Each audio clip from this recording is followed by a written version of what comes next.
Hallo und willkommen bei Arguably. Ich bin Marisa Massi und mein heutiger Gast ist Philipp Pemann-Engel, Chefredakteur der Jüdischen Allgemeine. 2023 wurde er vom Medium-Magazin als Chefredakteur des Jahres ausgezeichnet, auch für die Berichterstattung seiner Zeitung über den Terrorangriff vom 7. Oktober und dessen Folgen. Heute gehört er zu den profiliertesten Stimmen gegen Antisemitismus und warnt insbesondere vor der wachsenden Bedrohung durch islamistische und linksextreme Milieus. Bevor wir beginnen, bitte abonniert unseren Kanal, aktiviert die Benachrichtigungen und gebt dem Video ein Like. Damit unterstützt ihr unsere Arbeit und helft uns, mit Arguably noch mehr Menschen zu erreichen. Lieber Philipp, schön, dass du da bist. Hallo Maral, danke für die Einladung, danke fürs Interesse.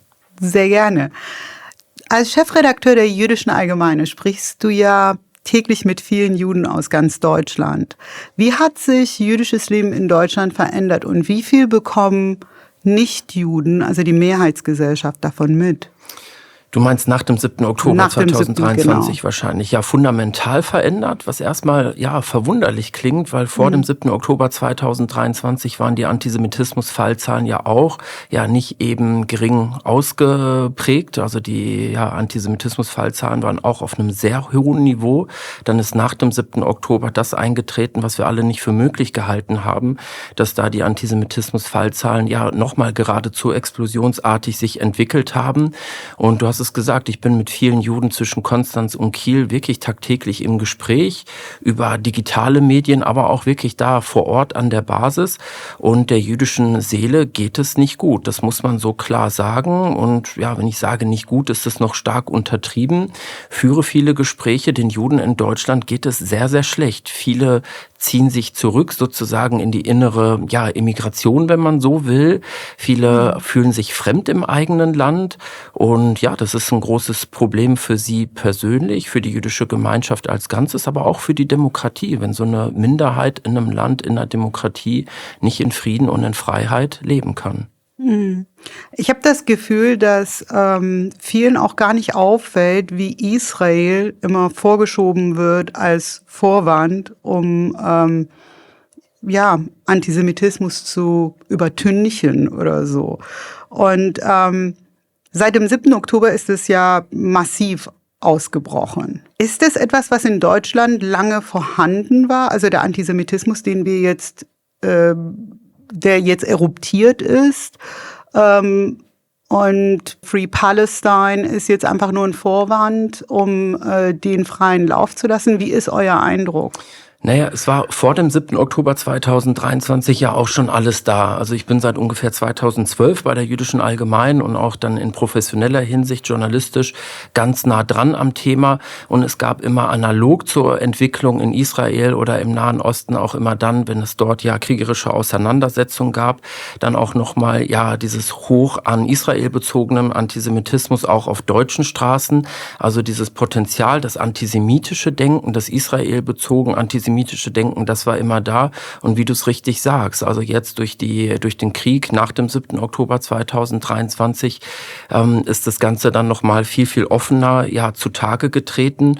Und als Journalist, aber auch so als privater Mensch, man vergisst relativ schnell, aber wenn wir uns nochmal in die Lage zurückversetzen, an den Tag 7. Oktober 2023 in Berlin-Neukölln, aber nicht nur dort, auch in anderen Städten haben viele Muslime in Deutschland diese brutalsten, diese allerschlimmsten Massaker an unschuldigen jüdischen, israelischen Zivilisten, übrigens nicht nur jüdische, auch muslimische Zivilisten, gefeiert mit Baklava und haben zu neuen Massaker aufgerufen. Also dieser brutale Antisemitismus und der brutale Israel-Hass, der war schon da, aber seit diesem Tag tritt das Ganze noch viel, viel offener und auch unverschämter zutage und eine total unbequeme Wahrheit, auch gedeckt von nicht wenigen Journalisten in Deutschland und auch gedeckt von nicht wenigen Politikern, Bundespolitikern, beispielsweise der Grünen und der SPD und anderer Parteien. Also da bekommen die Leute, die den Israel-Hass und den Judenhass ungeschönt auf die Straße tragen, auch journalistischen und politische Rückendeckung. Woran liegt es, dass Sie den Islamismus nicht sehen? Also wir haben ja auch nicht nur mit dem Antisemitismus, den es hier ja schon gab, zu tun. Wir haben ja mit Antisemitismus, der nach Deutschland gekommen ist, seit 2015, würde ich sagen, jetzt ganz stark zu tun. Das sehen wir genau das, was du gerade auch beschrieben hast, ne? Baklava auf den Straßen und so weiter. Das ist ja ein neues Phänomen. Ich habe das vor 10 Jahren in Berlin nicht gesehen. Ja. Und woran liegt es, dass die Politik, die vermeintlich toleranten Menschen, die freiheitsliebenden Menschen, die gegen Rassismus und so weiter sind, dass die sich nicht trauen zu kritisieren. Also gerade wenn es um Islamismus oder Islam geht, es ist schon ziemlich still. Ne? Ja, das ist total augenfällig und das stimmt. Also erstmal würde ich der Analyse zustimmen und dem Befund zustimmen. Diejenigen, die sagen, Bundeskanzler Merz ist rechtsextrem und die dann ja zu Hunderttausenden auf die Straße geströmt sind, als Bundeskanzler Merz vor ungefähr 2 Jahren war es dann, glaube ich, ja zusammen einmal, ja, die einen sagen, er hat's getan, die anderen sagen, er hat's nicht getan, sagen wir mal, mit der AfD gesprochen hat. Da ist dann Bundeskanzler Merz sozusagen der neue Neonazi und diejenigen sind dann aber ganz, ganz still, wenn es um ja islamistischen oder einfach um ganz normalen muslimischen Judenhass geht. Das ist sehr, sehr augenfällig und da gibt es ja diese Beißhemmung. Also ich glaube so die Reflexe und auch ja das Reflexionsvermögen, was Rechtsextremismus betrifft, das ist in der Politik, im Journalismus, aber auch in der Gesellschaft, da funktionieren sozusagen die Abwehrmechanismen und die ja, so sozusagen das Gefühl, jetzt müssen wir da dagegen vorgehen. Beim Thema muslimischer Judenhass oder beim Thema Islamismus und aber auch beim Thema Linksextremismus ist das nicht so stark ausgeprägt. Und es hat damit zu tun, dass viele Angst haben, Politiker, Journalisten, aber auch 0815 Bürger, dann da als rechts gebrandmarkt zu werden oder gar als rechtsextrem gebrandmarkt zu werden. Aber das sehen auch, ich bin ja wirklich viel auch im Gespräch mit anderen Hauptstadtjournalisten, auch die sehen ja dieses Problem, wenn man mal mit denen abends dann an der Bar ist und ein Bier trinkt. Und ich glaube, da muss einfach die Wahrheit auf den Tisch. Da muss man klar und deutlich sein. Das ist übrigens auch unsere Aufgabe als Journalisten und auch Aufgabe von Politikern zu sagen, was Sache ist. Und wenn man das Thema verschweigt, das kennt man ja vielleicht auch aus dem privaten Bereich, dann ist vielleicht ein Tag Ruhe oder eine Woche Ruhe, aber à la longue oder mittelfristig wird das Thema immer größer, das Problem immer größer und meiner Ansicht nach ist es das beste Wachstumsprogramm ja der extremistischen Parteien, sei es von ganz rechts oder von ganz links und das sehen wir ja auch, die AfD wird immer stärker, die Linke wird auch immer stärker, BSW auch, also da sehe ich ein großes Versagen der demokratischen Mitte. Ja, absolut. Also die Warnungen werden auch rigoros ignoriert. Warnungen von Menschen aus dem muslimischen, Communities hier. Absolut, Die werden komplett ignoriert. Jetzt langsam habe ich das Gefühl, da kommt jetzt ein bisschen Bewegung rein, tut sich was? Oder wie ist dein Eindruck? Also ich habe das Gefühl, jetzt nach dem letzten Vorfall hier in Berlin zu CSD, das hat schon die Menschen ziemlich aufgerüttelt. Ich habe ein bisschen Hoffnung, dass da vielleicht eine bessere Entwicklung jetzt kommt. Ja, ich ehrlicherweise nicht. Also denn, ich hoffe, du hast recht erstmal. Aber wenn wir so in die jüngste Vergangenheit schauen, ob das jetzt antisemitische Attacken waren, es gab ja dann auch kurz davor, war es, glaube ich, Würzburg, dass ein Mitglied der deutsch-israelischen Gesellschaft ja ins Krankenhaus geprügelt wurde und nur mit wirklich viel Glück überlebt hat. Das sind ja auch Meldungen, die wir fast monatlich lesen müssen. Und ich glaube sozusagen, die Konsequenzen von uns als Gesellschaft, als Politiker und als Journalisten, die werden nicht so stark daraus gezogen. Also es gibt in der jüngsten Vergangenheit so viele Beispiele, wo man sagen müsste, es muss jetzt Schluss sein, die Wahrheit muss auf den Tisch, die Politik muss konsequenter werden, was illegale Migration betrifft, was Abschiebung betrifft, aber auch was einen starken Staat betrifft. Wir haben beispielsweise nur ein Beispiel in den letzten 3 Jahren, unzählige sogenannte pro-palästinensische Demonstrationen Demonstrationen in Berlin erlebt, die nicht pro-palästinensisch waren. Ich bin da öfter mitgelaufen. Die waren israelfeindlich, die waren terrorverherrlichend und die waren antisemitisch. Und es wurde offen zur Gewalt aufgerufen gegen jüdische Bürger, gegen den jüdischen Staat, aber auch gegen die Polizisten. Und das war eine phasenweise immer wieder ja auch sozusagen Aushebelung des staatlichen Gewaltmonopols. Aber diese Demonstrationen wurden nicht untersagt und mit dem politischen Willen hätte man die rechtsstaatlich total unbedenklich demokratisch verbieten können. Will sagen, ich glaube, wir haben da nicht die notwendigen Konsequenzen draus gezogen. Und eigentlich ist es doch ganz simpel zu sagen, also wir dulden Hass und Hetze nicht auf unseren Straßen. Und wenn jemand nach dem Buchstaben des Gesetzes, da spreche ich jetzt die verschiedenen Gewalttaten von Zuwanderern an, nach den Buchstaben des Gesetzes erst gar nicht hätte reinkommen dürfen in dieses Land und aber dann auch nach dem Buchstaben des Gesetzes schon längst abgeschoben gehörte, dann ist es doch so banal zu sagen, dass wir das jetzt endlich durchsetzen müssen, Recht und Gesetz. Und das hat nicht mit Rechtsextremsein zu tun, sondern ganz einfach etwas mit gesundem Menschenverstand.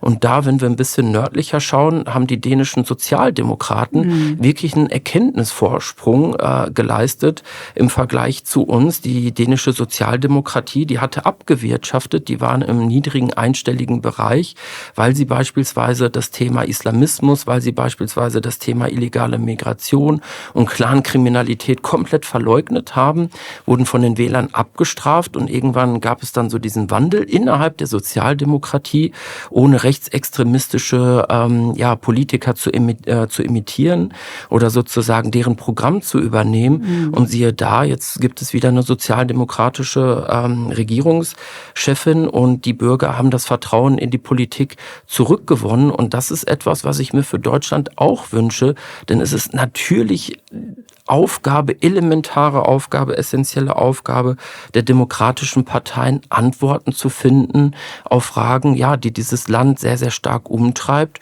Und da ist das Thema Zuwanderung ein sehr starkes Thema und leider auch muslimischer Antisemitismus. Ja, die Themen haben sie sich von der AfD einfach wegnehmen lassen, was absurd ist. Da muss ich dir wirklich recht geben, wenn ich mir die SPD und die Linke bei uns anschaue, da habe ich nicht viel Hoffnung, dass eine Entwicklung sich einstellt wie in Norwegen. Dänemark, ja. Nee, Dänemark, Entschuldigung. Wo ich Hoffnung habe, ist, dass die Menschen, also auch viele ehemalige grüne Wähler und Menschen, die sich, wie ich, eher links gesehen haben früher, aber inzwischen total enttäuscht sind, weil warum haben wir uns politisch eher Mitte-links gesehen? Weil wir Feministinnen sind, weil wir gegen religiöse Unterdrückung sind. All diese Werte, die ja eigentlich Sozialdemokraten oder also die SPD oder die Grünen oder so hochhalten müssten. Ja. Aber wenn sie sich auf die Seite der Islamisten stellen oder Islamismus euphemisieren oder so, dann fühlen wir uns gerade als Frauen völlig verraten. Absolut d'accord, ja. Ja. Und vor allem ich als iranische Frau, für mich ist es haarsträubend, was hier passiert. Ich musste mir schon von Freundinnen anhören, die auch eher so grüne Wähler sind, dass Hijab ja auch feministisch sein kann. Ja, solche Sprüche habe ich mir schon angehört. Und das ist natürlich schlimm, aber ich habe eben Hoffnung, weil ich jetzt langsam sehe, dass genau diese Leute anfangen, allmählich die Entwicklungen auch in Frage zu stellen. Vielleicht merken die das aufgrund der Situation an den Schulen mit ihren eigenen Kindern, vielleicht durch die Terroranschläge, ich weiß es nicht. Aber ich hätte mir gewünscht, dass es sich eingestellt hätte nach dem 7. Oktober. Da waren die halt alle einfach viel zu still. Ja, das war die größte Enttäuschung, was die Linke betrifft. Wie kommt das, dass die Linke sich mit Islamisten zusammentut? Ich meine, man braucht nur die Taz aufzuschlagen. So ist es, ja. Also die jetzt wahrscheinlich auch zuhört. Viele Grüße an die KollegInnen der Taz und insbesondere an Herrn Bax. Nein, also woher kommt das? Also erstmal kann es eine rationale Erklärung ja dafür gar nicht geben und das ist erstmal ja ein Befund auch hier, der stimmt und der sehr, sehr bemerkenswert und erstaunlich und auch traurig ist, denn die Linke ist doch eigentlich mit einem Programm angetreten für diejenigen, die keine starke Stimme haben, einzutreten und sozusagen Sprachrohr und auch ja Verstärker der Schwachen zu sein. Es gibt verschiedene Erklärungsansätze. Ich glaube, den einen gibt es nicht. Also innerhalb der politischen Linken gab es ja auch immer, wenn wir jetzt über Israel beispielsweise reden, immer sehr, sehr stark, bis 1967, hört sich heute absurd an und überraschend an, eine sehr stark ausgeprägte pro-israelische Sicht. Wenn man sich mal die Mühe macht und in, alte Spiegelausgaben blättert, da kann man, das ist sehr, sehr überraschend zu sehen, wie pro-israelisch der Spiegel vor 1967 war, bis zu dem 68, bis zu dem Zeitpunkt, wo Israel noch angebunden war und sich eher orientiert hat an das Kibbutz-System, auch gute Kontakte hatte zur Sowjetunion und in dem Moment, wo dann Israel als jüdischer Staat sich orientiert hat an den Vereinigten Staaten, gab es dann sozusagen diesen großen Paradigmenwechsel, dass dann Israel ja eben nicht mehr sozusagen der kleine sozialistische Bruderstaat war im Geiste, sondern sozusagen ja der imperiale kleine Bruder der Vereinigten Staaten.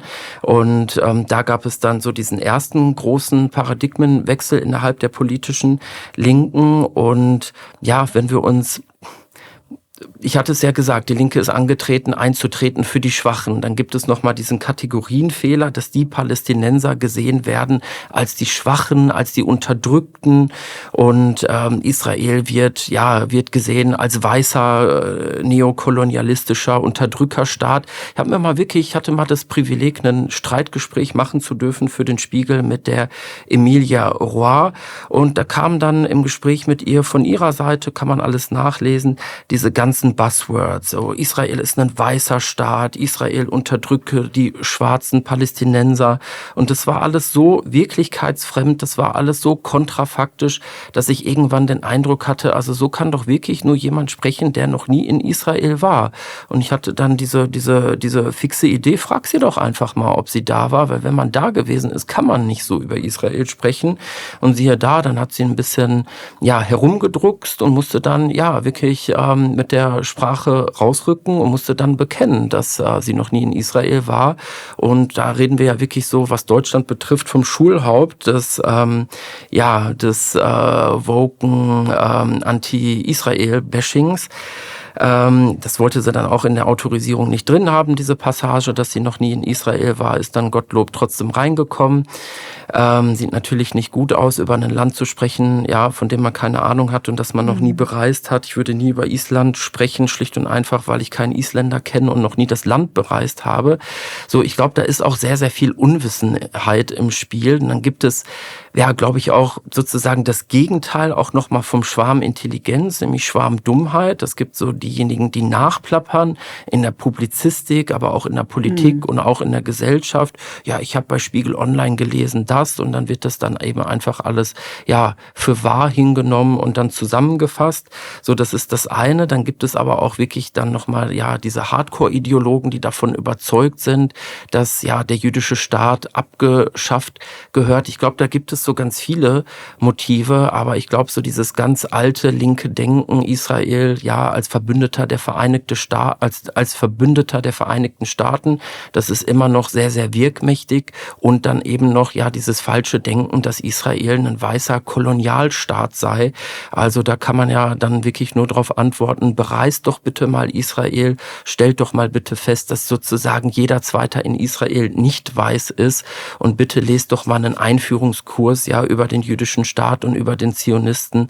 Also das Land Israel ist unauflöslich verbunden mit der jüdischen Geschichte, mit dem jüdischen Volk, mit der jüdischen Religion und mit der Geografie im Nahen Osten. Und das kann man nicht wegdiskutieren. Und wenn jetzt die Linke beispielsweise ganz stolz sagt, wir sind Antizionisten, dann kann man auch da nur Nachhilfe geben. Also die Linke ist doch auch diejenige Partei, die immer eintritt dafür, dass jedes Volk ein Selbstbestimmungsrecht hat.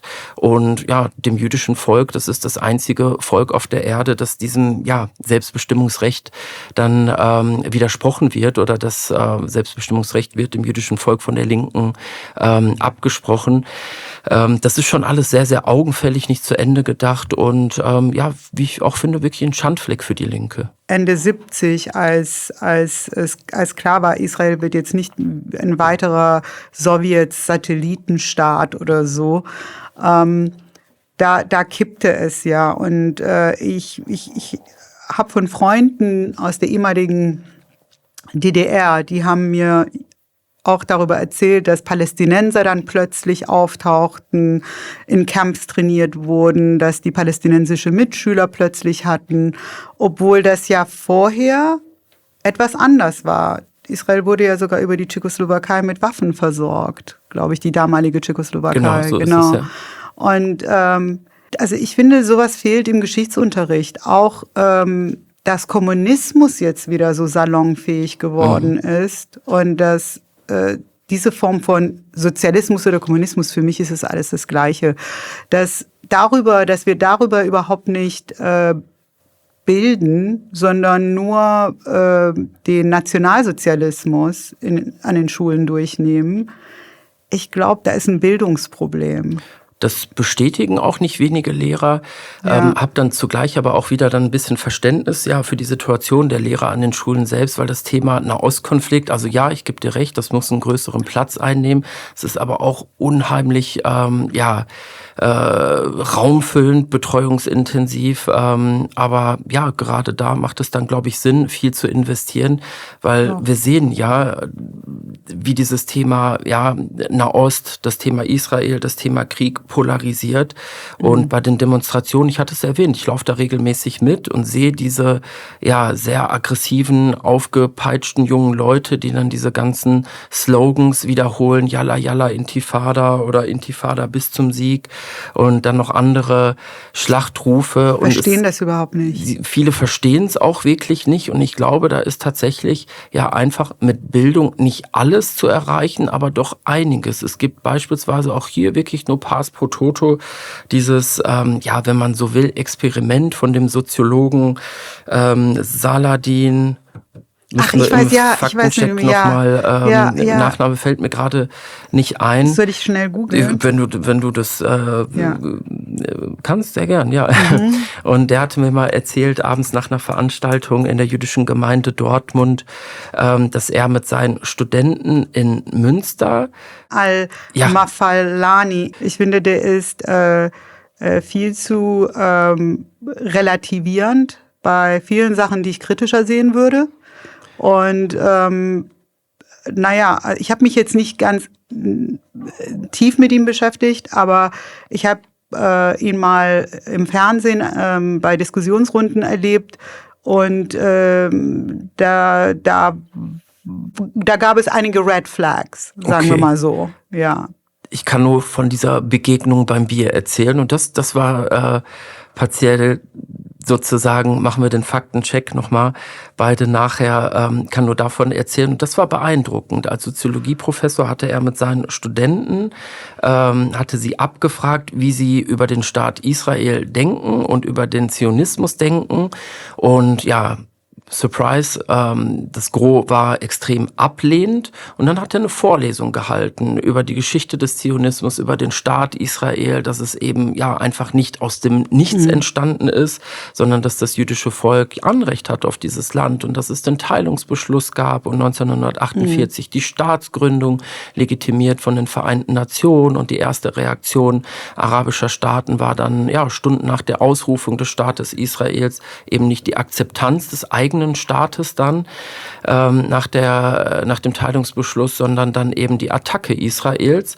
Und er hat es dann erklärt und die geschichtlichen Zusammenhänge und dass vor Jahrtausenden Juden dort gelebt haben und als erstes gelebt haben und dass es diese unauflösliche Verbindung gibt. Und dann hat er am Ende nochmal abstimmen lassen, wie die Studenten jetzt über den Zionismus denken. Und die sind dann natürlich nicht mit Israel-Flagge durch den Hörsaal gerannt und wollten Aliyah machen.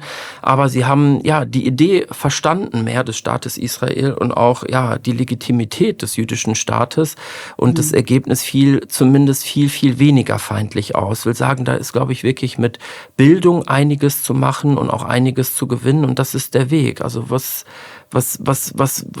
sollen wir auch anderes tun, außer erklären, wenn man erklären kann, in Bildungseinrichten, auf Dialog setzen. Natürlich muss man dann auch ja bei den sogenannten pro-palästinensischen Demonstrationen, wenn das staatliche Gewaltmonopol da wirklich in Frage gestellt wird. Jetzt höre ich mich schon an wie so ein bayerischer Law-and-Order-Politiker, aber da wirklich auch hart und konsequent sein und ja, keine Toleranz für die Intoleranten zeigen, aber dann eben auch parallel dazu viel auf Bildung setzen.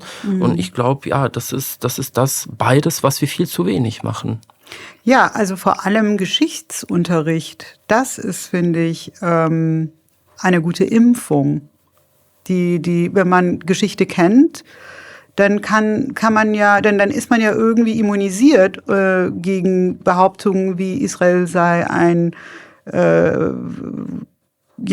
Kolonie oder so, weil dann weiß man, okay, Palästinenser sind arabisch.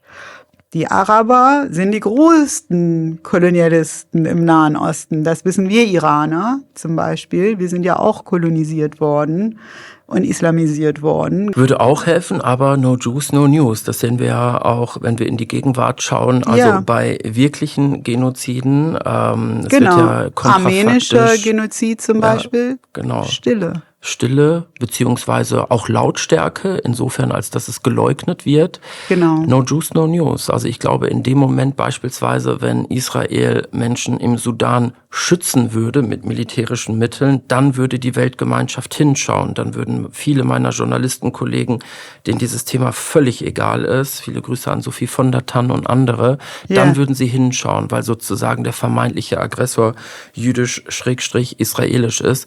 Da ist schon wirklich viel Unwissenheit im Spiel, aber auch viel Überzeugung dann wieder bei anderen und auch viel Doppelmoral, Heuchelei und Scheinheiligkeit. Die Sklaverei zum Beispiel ist auch ein Thema, womit immer wieder junge Leute radikalisiert werden. Sprich Weiße, also der Westen, der Hass auf den Westen, der Westen, die sind ja die größten Sklavenhalter gewesen. Das stimmt auch nicht. Es waren die Muslime. Und die sind es bis heute noch.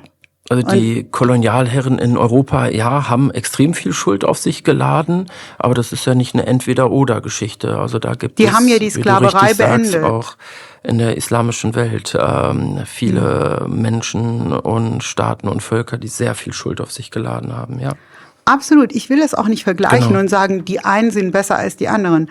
Aber wenn man über das eine spricht, kann man nicht das andere ausblenden. Man kann nicht sagen, mir geht's immer darum, die Diskrepanz in diesem Vergleich zu zeigen, nämlich die braunen Menschen, die Palästinenser, die Araber, die sind ja immer die Opfer, alle aus dem Nahen Osten und alle aus dem Westen sind die Täter. Deswegen wird ja Israel ja auch beschuldigt. Und Maral, ich finde es so interessant, bemerkenswert, aber dann irgendwie auch sehr sympathisch, mit dir hier zu sitzen, dass ausgerechnet wir, mein bester Freund Ömer würde jetzt sagen, schwarzen Mäuse hier sitzen und wirjenigen, ich meine, man kann ja dann manchmal auch nur über solche Themen dann auch ein bisschen lachen, das hat ja auch eine Funktion, das hilft ja auch, aber dass wir es sind, die unseren nicht migrantischen Mitbürgern, jetzt sag ich das mal, den Spiegel vorhalten und sagen, also es ist nicht rechts oder rechtsextrem Fehlentwicklung in der migrantischen Gesellschaft aufzuzeigen. Also das entbehrt nicht einer gewissen Ironie, finde ich. Und ich finde es dann, wenn es nicht so, traurig und schade wäre, eigentlich dann auch schon wieder lustig, dass wir dann irgendwie als die Rechtsextremen gebrandmarkt werden. Das sind dann Leute wie Ahmad Mansour, du, ich und andere. Das ist schon auch echt eine absurde Situation. Also ich meine, meine Mutter ist Iranerin, ich bin halb Iraner, mein Vater ist deutsch. Wir wissen halt, worüber wir sprechen. Also Migranten sind weder besser noch schlechter und qua Geburt keine Heilige. Und wenn ich ins Uber steige und sage, wenn ich nicht schon direkt erkannt werde, wenn ich nur sage, ich bin Iraner, hey Bruder, cool, Abi, wie geht's dir und so, wenn ich dann wahrheitsgemäß antworte, ja, ich bin jüdisch, arbeite bei einer jüdischen Zeitung und habe Verständnis für den jüdischen Staat, dann ist aber ganz schnell vorbei. Da wissen wir, wovon wir sprechen und darüber müssen wir reden. Das ist irgendwie mein Lebensthema, da werde ich Aber das ist auch fehlen mir auch immer wieder die Worte, weil ich meinen Journalistenkollegen sagen möchte, schreibt darüber. Es reicht nicht nur zu sagen, ich bin gegen rechts und am 9. November am Holocaust-Gedenktag wohlfeil zu sagen, ich bin gegen Antisemitismus und stehe an der Seite meiner jüdischen Brüder und Schwester. Aber wenn dann dieselben Politiker an den anderen 364 Tagen im Jahr die Klappe halten, wenn Juden in Deutschland von Muslimen verprügelt werden, dann ist es einfach wohlfeil. Und dann, würde ich mir schon auch wünschen, dass sie an den Holocaust-Gedenktagen dann eher mal ruhig sind, weil dann meinen sie es nicht wirklich ernst mit der Demokratie, mit unserer Freiheit und schon gar nicht mit Kampf gegen Antisemitismus. Ich finde, es ist so eine eitle Geste. Es geht dabei nur um Selbstbeweihräucherung und Selbstdarstellung bei vielen. Nicht bei allen, aber bei vielen. Oftmals, es ist Gratismut, wenn sie dann sagen, oh, gegen rechts, weil die Juden haben gerade nicht mit rechtsextremer Gewalt in Berlin zu kämpfen, sondern mit linksextremer Gewalt und mit islamistischer vor allem. Und nicht nur die Juden, auch iranische Dissidenten, alle, die sich für eine freiheitliche Gesellschaft, für die Werte, die westlichen Werte, die wir hochhalten müssen, sollten, weil sonst wird es keine Zivilisation bald mehr geben. All diejenigen werden auch bedroht. Das ist einfach so. Und ich finde es so feige, wie gerade diese Kollegen von dir oder auch viele Politiker uns im Stich lassen. Ja. Ich finde es auch immer wichtig zu betonen, wir hatten es an einer anderen Stelle, das ist wirklich keine Entweder-oder-Diskussion, sondern eine Sowohl-als-auch-Diskussion. Ich werde ja immer häufig gefragt, in Interviews nicht hier, was ist die größte Gefahr für jüdisches Leben in Deutschland? Und ich bin immer gegen diese Rankings. Also ich finde, es muss doch möglich sein, als Mensch, als vernunftbegabter Mensch zu sagen, wir haben ein Problem in dieser Gesellschaft, mit dem Antisemitismus. Wenn wir jetzt nur bei diesem Problem und bei dem Phänomen bleiben, mit dem Judenhass aus der Mitte der Gesellschaft, dann von ganz links und aber auch aus ganz normalen linken Milieus, das ist ja mittlerweile leider Mainstream geworden, und dann aber auch aus dem rechtsextremen Bereich gibt es dieses Problem und dann auch in der muslimischen Community. Das ist ja jetzt irgendwie kein allzu komplexer Gedanke zu sagen, dass wir all diese Erscheinungsformen des Antisemitismus in den Blick nehmen müssen. Und so ein kleiner Blick in den Maschinenraum des Journalismus, wenn wir über den muslimischen Judenhass schreiben, ohne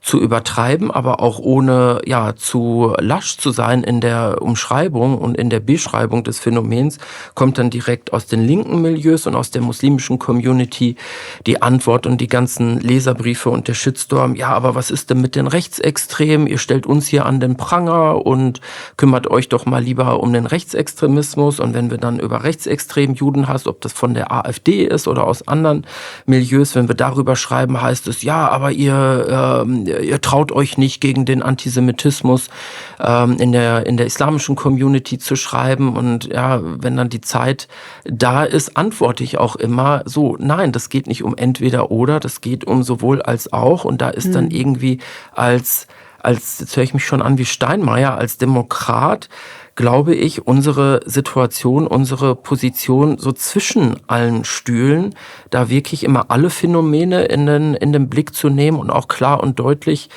zu benennen und dann auch, das ist total banal, keinen Kulturrabatt zu geben auf Antisemitismus oder auf antifreiheitliche Tendenzen. Und ich habe immer so den Eindruck in der Politik, aber in der Gesellschaft auch und auch bei Journalistenkollegen, dass unsere Freiheit so quasi Gott gegeben oder als Naturereignis vom Himmel gefallen ist. Das ist nicht so. Und ich glaube, dass wir gerade in einer Entwicklung stecken, gerade in Berlin, aber auch nicht nur in Berlin. Das sind auch Städte wie Duisburg, Berlin, aber auch ja im quasi gelobten Land Bayern gibt es einige Städte und auch in Baden-Württemberg, Heilbronn und so weiter. Ja, wo wir gerade dabei sind, wirklich diese Freiheit zu verlieren, das staatliche Gewaltmonopol auch immer wieder dann ja sozusagen von der Straße sich klauen zu lassen oder kaputt machen zu lassen.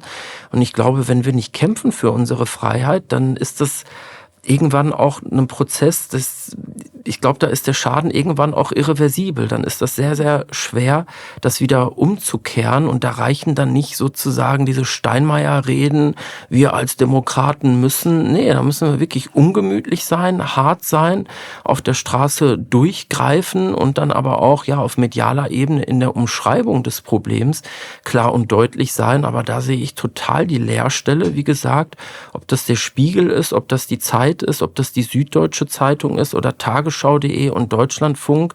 Da habe ich den Eindruck, da ist es so ein bisschen, ich mal mir die Welt, wie sie mir gefällt, weil alles andere ungemütlich ist. Und wie gesagt, das geht vielleicht mal ja ein Jahr gut oder so, aber die Probleme sind omnipräsent in diesem Land und das stärkt die extremen Ränder noch und nöcher und das sehen wir ja im Bundesland Berlin, also mit wirklich Rekordumfragen, auch auf Bundesebene, mit der AfD, aber auch mit der ja, sympathischen Frau Reicheneck. Alles ist so schön bunt hier und ich mache Videos auf Instagram und singe mit irgendeiner Rapperin.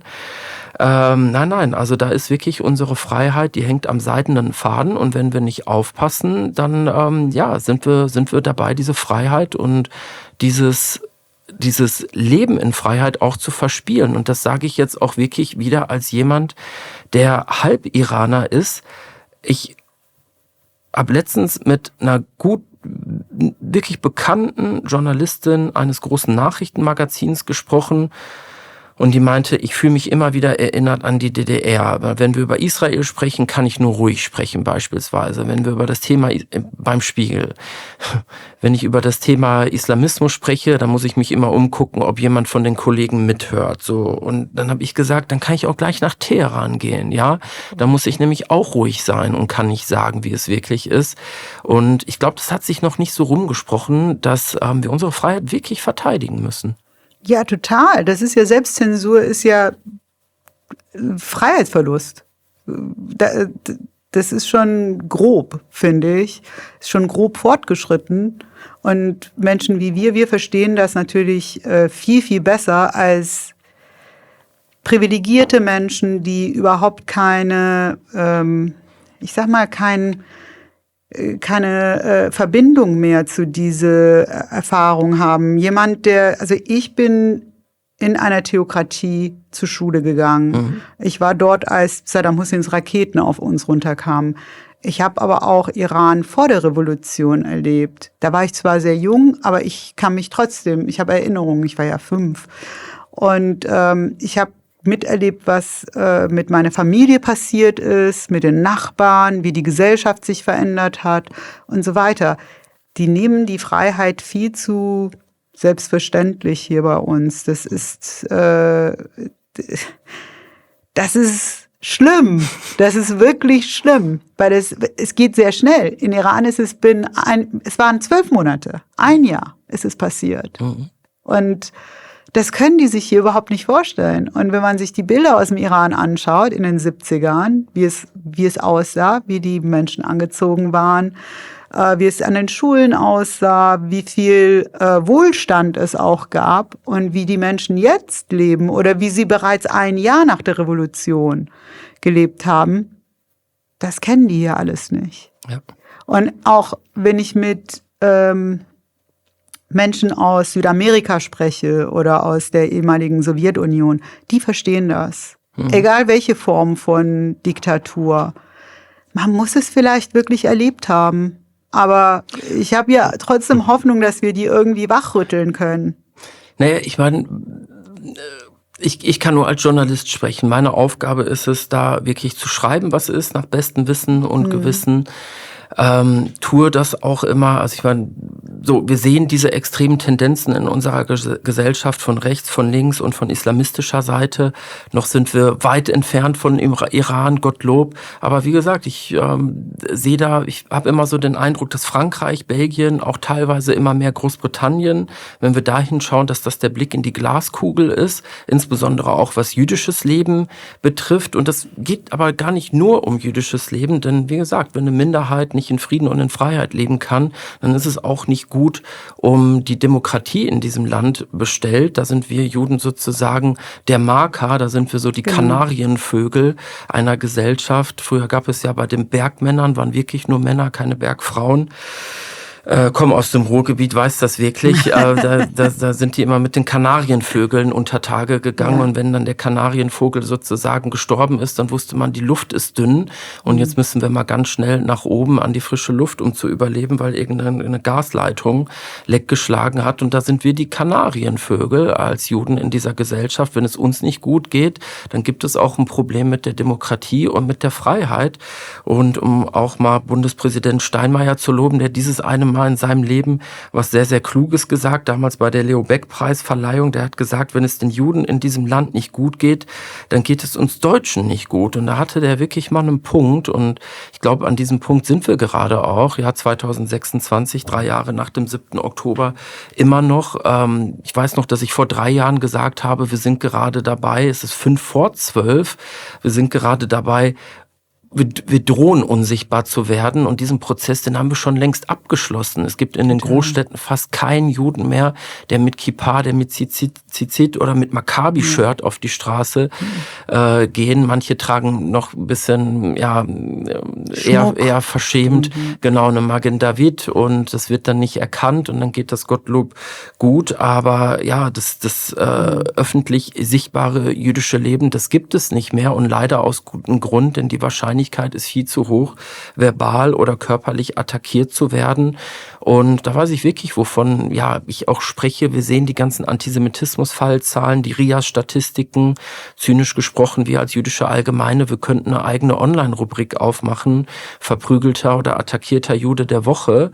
Da muss ein Ruck durch dieses Land gehen. Leider stellen wir aber fest, dass es da diesen Gewöhnungseffekt gibt. Es gab ja beispielsweise jetzt vor einer Woche in Berlin den Vorfall, dass ein Rabbiner mit seinem Kind attackiert wurde vor der Lauda jüdischen Gemeinschaft an der Schnittstelle zum Wedding. Auch auf Video alles aufgenommen, wo ein junger Migrant Heil Hitler geschrien hat und dem Rabbiner gedroht hat. Und das sorgt nicht mehr für Schlagzeilen. Das ist das neue Normal. Und normalerweise müsste das journalistische Leben Kopf stehen. Vor 20 Jahren gab es da noch sozusagen den Aufstand der Aufständigen, so hat das, den Aufstand der Anständigen, so hat das Ex-Bundeskanzler Schröder damals genannt. Heute ist das neue Normal. Oder der attackierte nicht-jüdische DIG-Mitglied in Würzburg, der wirklich fast zu Tode geprügelt wurde. Das nehmen wir so hin. Das wird einmal kurz vermeldet und dann geht's weiter.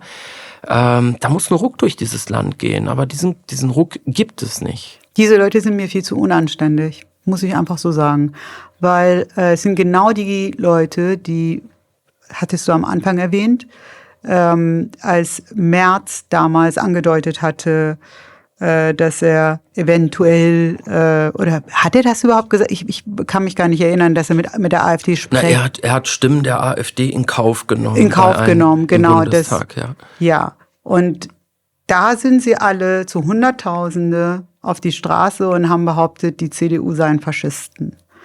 Aber wenn jemand aus dem islamischen Milieu mit Heil Hitler und so weiter über die Straße läuft und Juden angreift, Juden nicht mehr mit Kippa auf die Straße gehen können oder so, sind die still. Das ist unanständig. Das ist für mich überhaupt nicht akzeptabel.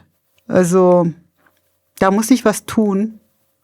Und es erinnert mich an, ich hatte Tuvia Tannenbaum hier und er hat was ganz Schmerzhaftes, aber Wahres gesagt. Er sagte, er hat mal mit einem deutschen Juden gesprochen und er sagte zu ihm, glaubst du, dass damals irgendwelche Wolken auf einmal über Deutschland schwebten und dann waren schwuppdiwupp alle Nazis weg?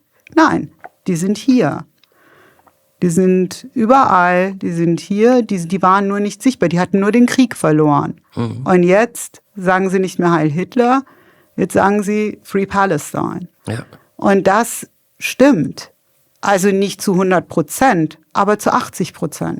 Es gab ja, um das wirklich so auf den Punkt zu bringen, jetzt gerade ein Video, das viral gegangen ist im Social Media, was sehr bemerkenswert war, weil es etwas auf den Punkt gebracht hat, auch als Video und auch als Bild. Ahmad Mansour hatte das gepostet von jungen, progressiven, linken Menschen, die einen Aufkleber mit Magen David verbrannt haben. Und da hat der Ahmad Mansour wirklich sehr klug, wie er immer ist, drunter geschrieben, ihr seid wirklich Hand aufs Herz, nicht wirklich anders als eure Großeltern. Ihr seht anders aus, ihr habt jetzt ein linkes Gewand, aber das ist sozusagen alter Wein in neuen Schläuchen. Jetzt darf man natürlich nicht generalisieren, aber was dieses Milieu betrifft, hat er da vollkommen recht. Vollkommen. Das ist wirklich so. Und das kann ich aus Erfahrung sagen. Ich habe mal Hypnotherapie gemacht und die Therapeutin meinte zu mir, du kannst dir nicht vorstellen, wie oft ich hier Familienaufstellungen mache mit deutschen Familien,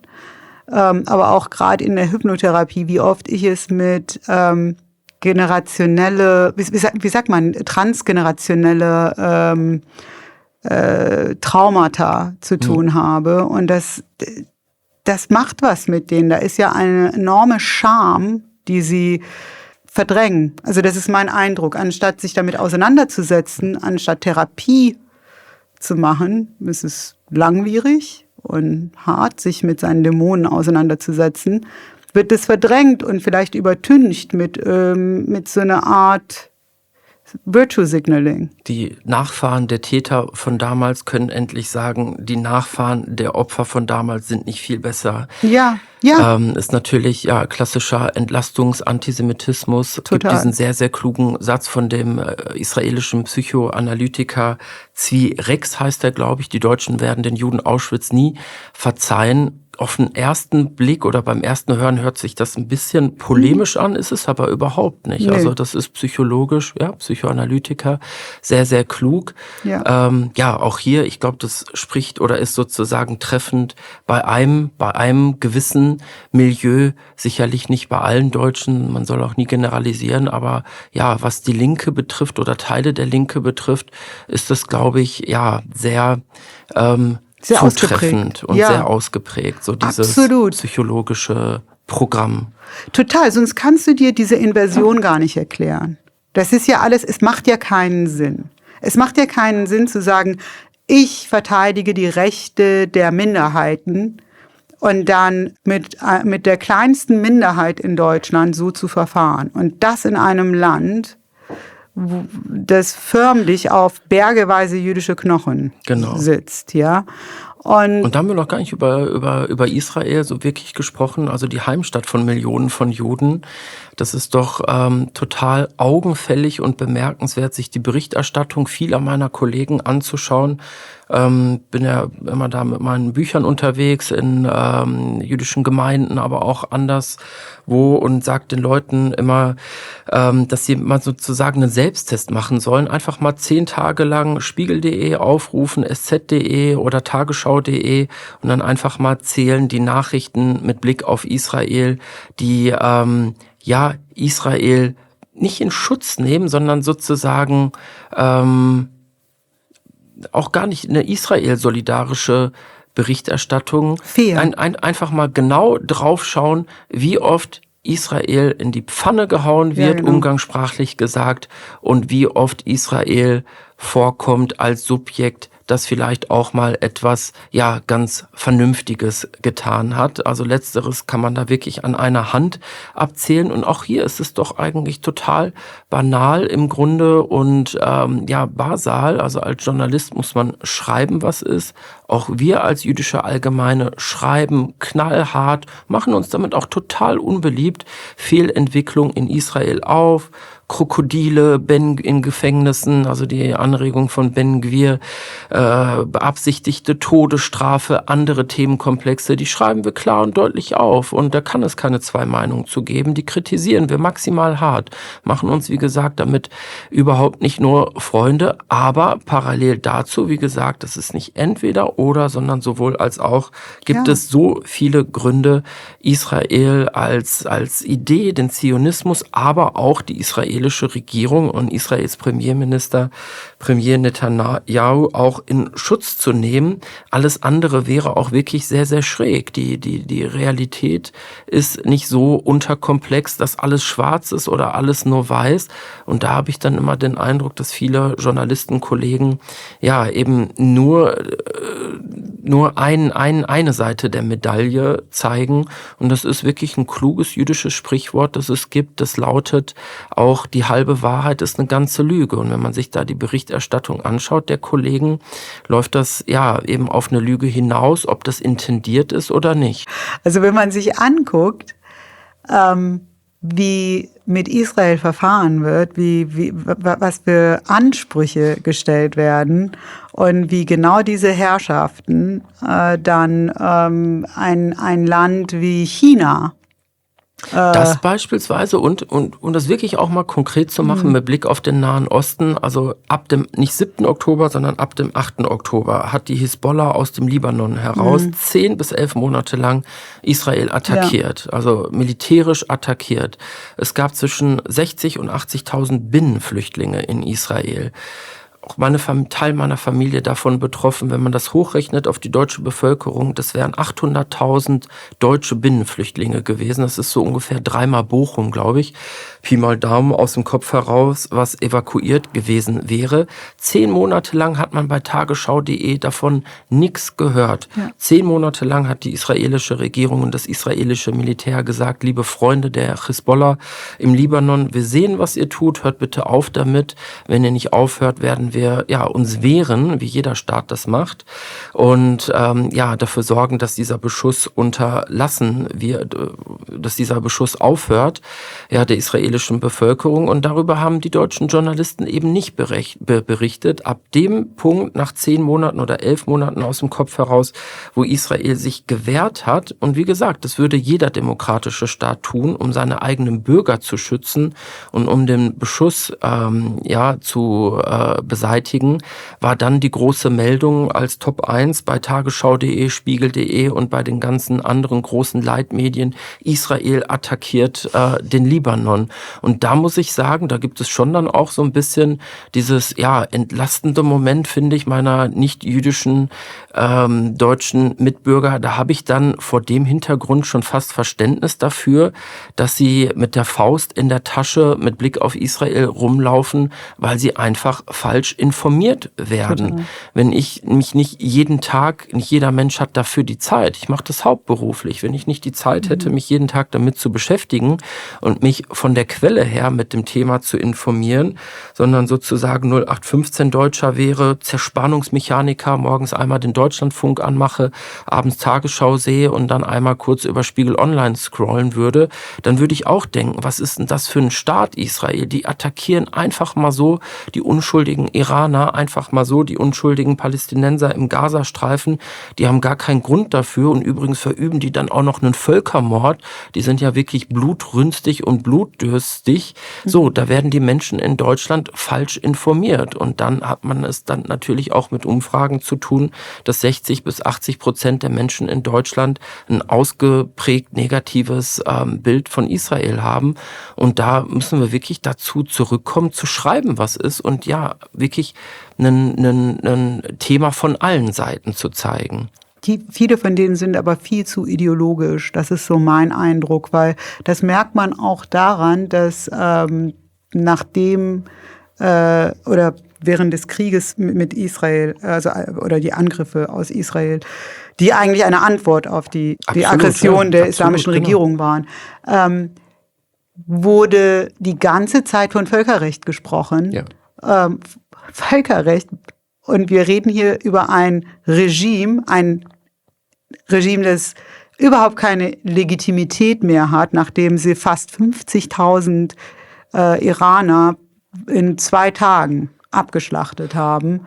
Und dann sprechen die noch von Völkerrecht. Da fragt man sich wirklich, was da los ist. Ja, Ja, aber ich finde es richtig, vom Völkerrecht zu sprechen, aber dann sollten wir auch wirklich ohne Scheuklappen über das Völkerrecht sprechen. Es gibt Völkerrechtler, Lehrstuhlinhaber, Professoren, Professorinnen, die sagen, das ist nach dem Buchstaben des Völkerrechtes absolut koscher gewesen, was Israel getan hat, weil es eben eine Art weil es eine Notwehr war, eben auf den Umstand, dass die Iraner zum einen den 7. Oktober mit verursacht haben, militärisch und finanziell geplant haben, dass Iran kurz davor steht, das Atomprogramm zu vollenden, gepaart, und das ist nicht nur orientalische Rhetorik, gepaart mit den Ankündigungen, Israel auszulöschen, und da ist es ja auch nach dem Buchstaben Hezbollah finanziert im Jemen und so weiter, und das kann man nachlesen bei uns in der Jüdischen Allgemein, nicht von Nichtjuristen, sondern wirklich von Völkerrechtlern, auch von Professor Herdegen, der beispielsweise dieser Argumentation auch folgt, die aber in den großen Medien überhaupt nicht vorgekommen sind. Sprich, diejenigen Völkerrechtler, die sagen, das ist nach dem Buchstaben des Völkerrechts absolut nachvollziehbar, was Israel getan hat, um sich und seinen eigenen Staat und seine eigenen Bürger zu schützen vor entweder der Auslöschung oder, das ist dann natürlich auch nochmal ein politisches Argument, was ich persönlich auch sehr gut nachvollziehen kann, selbst wenn Teheran nicht direkt auf Israel zielt mit Atombomben und sagt, wir löschen jetzt in einem Tag Israel aus, kann es natürlich der jüdische Staat nicht zulassen, dass Teheran Atomraketen hat und dann damit unangreifbar ist und autark ist und das Geschehen im Nahen Osten dann wirklich diktieren kann. Das sehen wir ja auch in Nordkorea, also dass ein Staat, wenn er erstmal im Besitz ist oder bei Russland im Besitz ist von Atomwaffen, mehr oder weniger schalten und walten kann, wie er möchte. Und da müssen wir dann schon wirklich auch genau hinschauen. Macht aber Spiegel Online und Markus Lanz und viele andere Talkshows und Journalistenkollegen eben nicht. Da werden dann immer nur die Kai-Ambosse eingeladen. Jetzt nach 3 Jahren ein einziges Mal auch Professor Herdegen, aber da wurden 3 Jahre lang nur die Stimmen sozusagen eingeladen in den Talkshows und mit Gastbeiträgen, die gesagt haben, das ist gegen die Buchstaben des Völkerrechtes. Und on top muss ich auch noch sagen, selbst wenn es gegen das Völkerrecht gewesen wäre, die iranischen Atomanlagen zu attackieren, was soll Israel denn anderes tun? Soll es in Schönheit sterben? Das wissen die Israelis, dass sie das nicht tun können, und lieber schlechte Presse als gute Nachrufe. Na, absolut. Also die Iraner unterstützen, die Menschen im Iran unterstützen diese Angriffe. Und es geht ja auch nicht nur um Nuklearanlagen des islamischen Regimes. Die ballistischen Raketen, das ist eine viel größere Gefahr, wenn die so viele ballistische Raketen haben. Die haben ja schon sehr viel, aber die haben ja schon angefangen damit, im Grunde genommen alle Staaten drumherum irgendwie anzugreifen, ob es jetzt die Emiratis waren oder ob es jetzt Saudi-Arabien war. Das ist ja eine Machtdemonstration. Damit wollen sie ja sagen, wenn ihr aufmuckt, seid ihr alle dran. So, und die ballistischen Raketen erreichen ja inzwischen ja auch schon Europa. 3000 Kilometer, genau. Ja. Das ist ja schon ziemlich grob, ich würde sagen, grob fahrlässig, die nicht anzugreifen. Ja. Stattdessen gab es dieses allenfalls Schweigen zu Trump. Muss man schon so klar sagen, dass die Europäer da Trump in den Rücken gefallen sind und entweder nicht verstanden haben, dass es notwendig ist, natürlich vorzugehen, gegen die Vollendung des Atomprogramms und gegen diese massive Aufrüstung des ballistischen Raketenprogramms des Irans. Vielleicht war es auch einfach ein Schwimmen sozusagen mit der Wählermeinung, weil man weiß, man kann es den eigenen Wählern und Bürgern nicht erklären, dass Iran auch eine Gefahr darstellt für den Westen insgesamt und nicht nur für Israel. Nein, es hat wirklich gute Gründe dafür gegeben, sich zur Wehr zu setzen gegen ein Regime. Auch das ist banal, das sagt, wir wollen den Westen auslöschen und wir bekämpfen den Westen nicht nur mit Rhetorik, sondern mit Terroranschlägen und mit einem Atomprogramm und mit ballistischen Raketen. Das ist eine islamistische Mafia. Es ist auch keine legitime Regierung oder ein legitimes Regime oder nichts dergleichen. Und das auch hier wieder, finde ich so interessant, dass viele Exil-Iraner Die kommen dann zu meinen Veranstaltungen und sagen, ja, danke, dass Sie das sagen. Wir würden auch gerne gehört werden als Exil-Iraner. In den Leitmedien, in der Leitpresse in Deutschland. Aber diese Stimmen auch innerhalb des Irans oder dann halt die persische Diaspora in Deutschland, diese Stimmen, die werden viel zu wenig gehört. Und die wissen aber wirklich, wie dieses Regime in Teheran tickt und dass es auch dieses Element oder dieses Moment von außen bedarf, um sich der Mullahs zu entledigen. Denn die sind so brutal, das sehen wir ja wirklich die vergangenen Jahrzehnte, ob das 2009 gewesen ist, während der Grüne, da gibt es so viele und sie sind alle nicht erfolgreich gewesen, eben weil man sich gegen dieses Regime nicht zur Wehr setzen kann, das so brutal ist und alles niederschlägt und ermordet. Und absurderweise sind es dann die Exil-Iraner, die sagen, unsere Hoffnung ist US-Präsident Trump oder unsere Hoffnung ist Israels Premier Netanyahu. Und auch da sind die Iraner oder die Exil-Iraner ja nicht irgendwie naiv oder blind, sind auch nicht unkritisch, aber was die Mullahs betrifft und den Kampf gegen die Mullahs betrifft, da sehen die ganz, ganz klar, dass es ohne die Einmischung von außen nicht geht. Okay. Das Leid wird weitergehen, wenn der Westen nicht entschlossen reagiert auf diese Gefahr. Und ich finde, da lassen wir all die Millionen freiheitsliebenden Frauen und Männer im Iran sowas von im Stich. Ja, natürlich. Also was auch überhaupt nicht thematisiert wurde in der Presse ist, dass die Hashd al-Shaabi und die Hezbollah immer wieder regelmäßig, auch damals während des November-Massakers, die werden nach Iran geholt. Diese Milizen quasi, oder was sind das? Das sind ja so, die sind ja wirklich bewaffnete also Milizen, kann man nicht anders sagen. Die haben Tausende von jungen Menschen, junge Iraner umgebracht. Tausende. Das waren nicht Iraner, die Iraner umgebracht haben. Es waren Araber. Es waren Hezbollah und Hashd al-Shaabi.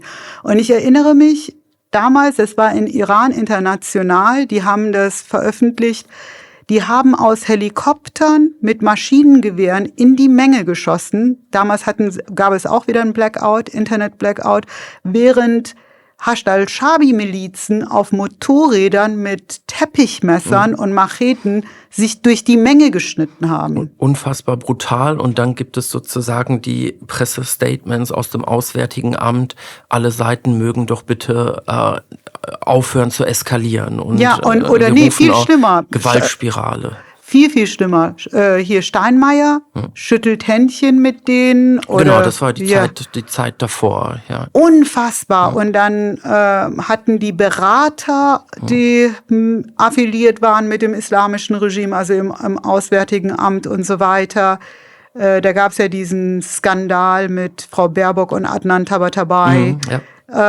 Also es ist wirklich frustrierend, es ist zum Mäusemelken. Ja, meine große Hoffnung war, dass es gibt ja jetzt zum ersten Mal seit Jahrzehnten ein CDU-geführtes Außenministerium, das da sozusagen mit Blick auf Iran, aber auch mit Blick auf Israel eine neue Politik einkehrt. Partiell sehen wir das, aber wenn wir uns das große Ganze anschauen, dann gibt es da leider nicht diesen Paradigmenwechsel.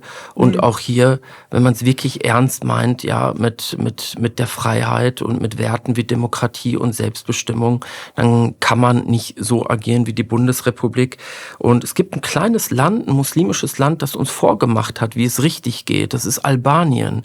Die haben den iranischen Botschafter rausgeschmissen, haben alle diplomatischen Beziehungen abgebrochen mit dem Iran, weil die Iraner im eigenen Land spioniert haben und auch Terroranschläge durchführen wollten, haben den Handel mit Iran eingestellt. Das ist die Blaupause auch für Deutschland. Das erzeugt auf der einen Seite Druck, was das Mullah-Regime in Teheran betrifft, schmerzt natürlich die eigene Wirtschaft, aber wenn man es wirklich ernst meint, muss man diese Schritte gehen. Also Absolut. Mir sind Sanktionen bezüglich der Botschaft, der iranischen Botschaft in Berlin nicht bekannt und dazu muss man sagen, Volker Beck, die IG-Präsident oder Zentralratspräsident Schuster sind ausspioniert worden vom iranischen Regime mit sogenannten sogenannten Wegwerfagenten, die sollten ermordet werden. Und das ist nur ein Beispiel von vielen Episoden, die belegen, wie dieses Regime in Teheran tickt, auch auf unseren Straßen, und die auch ganz genau zuhören, wenn wir beide uns hier unterhalten. Ja. Und also Gründe gibt es genug, da wirklich auch ernst zu machen. Ja, diese ganzen Palästinenser-Demos und so weiter, die sind auch zum größten Teil, nicht alle, aber zum größten Teil sind die auch finanziert. Ja, das haben wir schon vor 2023 gesehen beim Al-Quds-Tag. Ja. Genau, das ist dann so ganz plötzlich, so einen Tag nach dem 7. Oktober, so zack, sind die alle auf der Straße, haben die gleichen Flaggen und so weiter. Das war so absurd. Aber jetzt, wir kommen jetzt zum Ende. Was bedeutet für dich oder was müsste für dich passieren, damit jüdisches Leben in Deutschland möglich ist? Weil das ist ja momentan nicht so. Also ich verlange gar nicht viel. Mein großer Wunsch ist, mein großer Traum ist, dass Juden in diesem Land genauso frei und genauso in Freiheit leben können wie jeder andere Deutsche auch. Und das ist, glaube ich, nicht zu viel verlangt. Und wir Juden, wir kennen es nicht anders, dass wir bedroht werden, dass wir angefeindet werden und dass wir auch in gewisser Weise, und das ist keine Metapher, da ins Visier genommen werden. Und wir werden uns nie damit arrangieren mit diesem Zustand. Wir werden uns nie damit zufrieden geben oder das akzeptieren. Wir werden immer dagegen vorgehen, kämpfen. So die Zeiten des Städtels, die Zeiten des Ghettos sind Gottlob vorbei. Und ja, wir sind jüdische Deutsche, wir sind deutsche Juden. Und wir kämpfen für uns und wir kämpfen für unsere Selbstbestimmung und für unsere Freiheit. Und wir hoffen, dass die Leute da draußen, die das nicht erkennen, dass sie es allalong erkennen werden, dass das nicht nur unser Anliegen ist, sondern dass das auch in ihrem eigenen Interesse ist. Ja, das hoffe ich auch. Und wir werden auch dafür alles tun. Vielen Dank. Danke dir.